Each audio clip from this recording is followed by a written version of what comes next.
मोचनी एकादशी व्रत की कथा। महर्षि लोमस ने कहा, हे निरपति, चैत्र मास की कृष्ण पक्ष की एकादशी का नाम पाप मोचनी एकादशी है। उसके व्रत के प्रभाव से मनुष्यों के अनेक पाप नष्ट हो जाते हैं। मैं तुम्हें इस व्रत की कथा सुनाता हूँ। ध्यान पर्वत श्रवण कीजिए। प्राचीन समय में चैत्ररथ नामक एक वन था। उसमें अप्सराएं किन्नरों के साथ विहार किया करती थी। वहाँ सदैव वसंत का मौसम रहता था, अर्थात उस जगह सदा नाना प्रकार के पुष्प खिले रहते थे। कभी गंधर्व कन्याएं विहार किया करती थी, तो कभी देवेंद्र अन्य देवताओं के साथ क्रीड़ा किया करते थे। उसी वन में मेधावी नामक एक ऋषि भी तपस्या में लीन रहते थे। वे शिव भक्त थे। एक दिन मंजुघोषा नामक एक अप्सरा ने उनको मोहित कर उनकी निकटता का लाभ उठाने की चेष्टा की। इसलिए वह कुछ दूरी पर बैठ बिना बजाकर मधुर स्वर में गाने लगी। उसी समय भक्त महर्षि मेधावी को कामदेव भी जीतने का प्रयास करने लगे।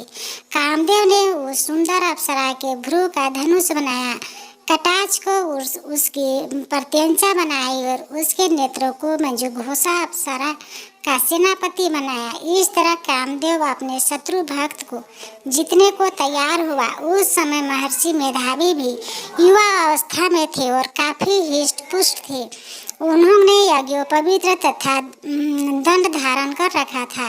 वे दूसरे कामदेव के समान प्रतीत हो रहे थे। उस मुनि को देखकर कामदेव के वश में हुई मंजुघोषा ने धीरे धीरे मधुर वाणी से वीणा पर गायन शुरू किया, तो महर्षि मेधावी मंजुघोषा के मधुर गाने पर तथा उसके सौंदर्य पर मोहित हो गए। वह अप्सरा मेधावी मुनि को कामदेव से पीड़ित जानकर उनसे आलिंगन करने लगी।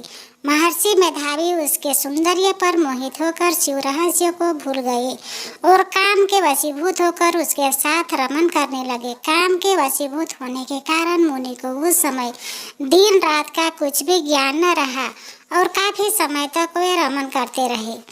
तदु उपरांत मंजुघोषा उस मुनि से बोली, हे ऋषिवर, अब मुझे बहुत समय हो गया है, अतः स्वर्ग जाने की आज्ञा दीजिए। अप्सरा की बात सुनकर ऋषि ने कहा, हे मोहिनी, संध्या को तो आई हो, प्रातः काल होने पर चली जाना। ऋषि के ऐसे वचनों को सुनकर अप्सरा उनके साथ रमन करने लगी। इसी प्रकार दोनों ने साथ साथ बहुत समय बिताया।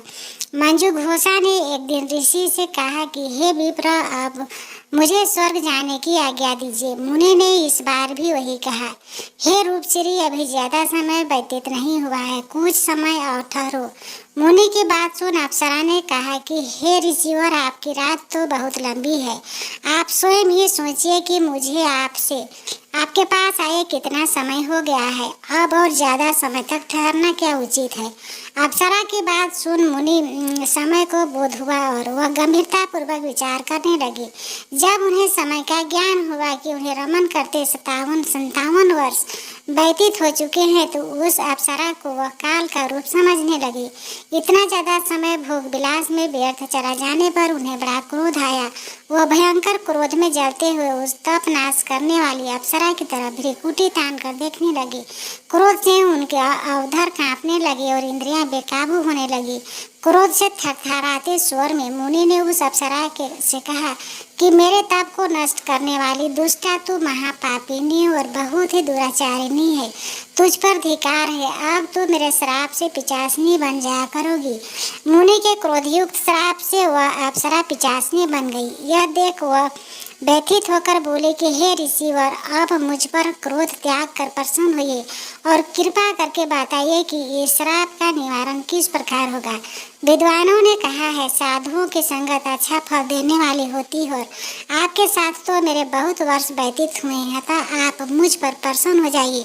अन्यथा लोग कहेंगे कि एक पुण्य आत्मा के साथ रहने पर मंजुघोषा को पिचासनी बनना पड़ा। मंजुघोषा की बात सुनकर मुनि को अपने क्रोध पर अत्यंत ग्लानि हुई, साथ ही अपनी आपकृति का भय भी हुआ। अतः पिचासनी बनी मंजुघोषा से मुनि ने कहा कि तूने मेरा बड़ा बुरा किया है, किंतु फिर भी मैं तुझे इस श्राप से मुक्ति का उपाय बतलाता हूँ। चैत्र मास के कृष्ण पक्ष की जो एकादशी है उसका नाम पाप मोचनी है। उस एकादशी का उपवास करने से तेरी पिचासनी की देह से मुक्ति हो जाएगी।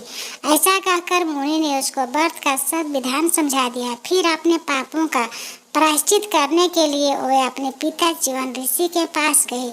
च्यवन ऋषि ने अपने पुत्र मेधावी को देखकर कहा कि हे पुत्र, ऐसा क्या किया है तूने कि तेरे सभी तप नष्ट हो गए हैं, जिससे तुम्हारा समझ तेज मालिन हो गया है। मेधावी मुनि ने लज्जा से अपना सिर झुकाकर कहा, पिताश्री, मैंने एक अप्सरा से रमन करके बहुत बड़ा पाप किया है। इसी पाप के कारण संभवतः मेरा सारा तेज और मेरे तप नष्ट हो गए हैं।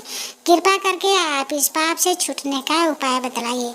ऋषि ने कहा, हे पुत्र, तुम चैत्र मासी कृष्ण पक्ष की पाप मोचनी एकादशी का विधि तथा भक्ति पूर्वक उपवास करो, इससे तुम्हारे सभी पाप नष्ट हो जाएंगे। अपने पिता च्यवन ऋषि के वचनों को सुनकर मेधावी मुनि ने पाप मोचनी एकादशी का विधि पूर्वक व्रत किया। उसके प्रभाव सुन के सभी पाप नष्ट हो गए। मंजू घोषा अप्सरा भी पाप मोचनी एकादशी का उपवास करने से पिशाचिनी की देह से छूट गई और पुनः अपना सुंदर रूप धारण कर स्वर्गलोक चली गई। लोमस मुनि ने कहा कि हे